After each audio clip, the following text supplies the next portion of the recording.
Hello students, welcome to my educational platform Anubhav coaching class. तो कैसे आप लोग? उम्मीद करते हैं स्वस्थ होंगे, मस्त होंगे और अपने पढ़ाई में व्यस्त होंगे। देखिएगा, आज की इस वीडियो में, आज के इस लेक्चर में हम बात करने वाले हैं क्लास 10 के साइंस के इंपॉर्टेंट क्वेश्चन के बारे में। तो मैं उम्मीद करता हूं आप लोग हमसे जुड़े होंगे, और जो छात्र अभी भी हमसे नहीं जुड़ रखे हैं तो मैं उम्मीद करूंगा कि आप लोग हमसे जुड़ जाएंगे, ठीक है।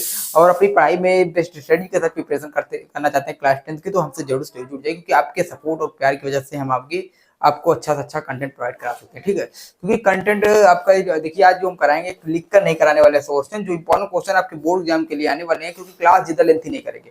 क्लास को हम छोटा ही रखेंगे, 6-7 मिनट क्लास रहेगा।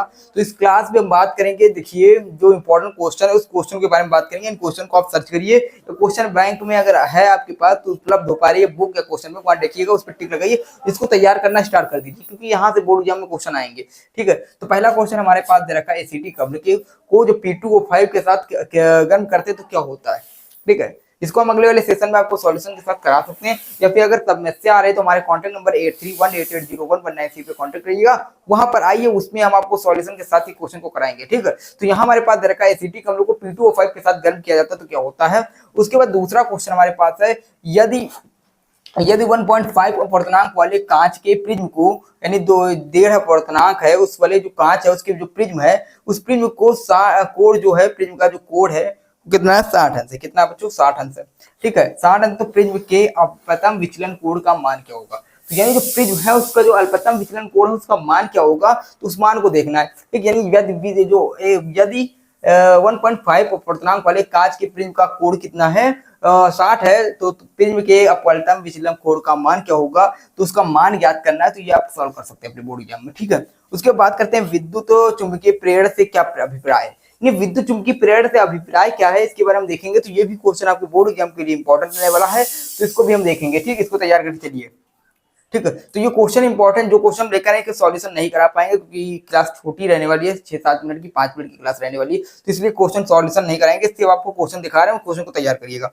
उसके बाद दूसरा क्वेश्चन है, यानी अवतल दर्पण के उपयोग, यानी जो अवतल दर्पण है उस अवतल दर्पण के उपयोग क्या है। यानी अवतल दर्पण आपका ये होता है, ठीक है। ये अवतल दर्पण होता है जिसका उपयोग कहाँ होता है, निकट दृष्टि दोष के लिए करते हैं। कहाँ करते हैं? निकट दृष्टि दोष, ठीक। निकट दृष्टि दोष के निवारण हेतु करते हैं। और ये होता है उत्तल दर्पण। क्या होता है? उत्तल।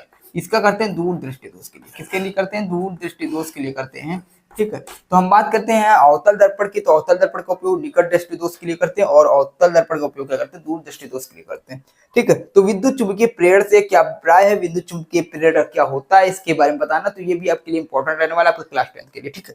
उसके बाद का चौथा क्वेश्चन है, अवतल दर्पण के दो उपयोग लिखना है। यानी अवतल दर्पण जो है उसके दो उपयोग, अभी हमने बात किया यही है, इसके दो उपयोग। तो अवतल दर्पण के उपयोग कहाँ होता है, यानी चश्मे में करते हैं, ठीक है। उसके बाद कर लीजिए, इसको को देख लेते हैं। उसके बाद इस प्रकार की जो स्पष्ट दृष्टि है उसकी न्यूनतम दूरी क्या होती है, ठीक।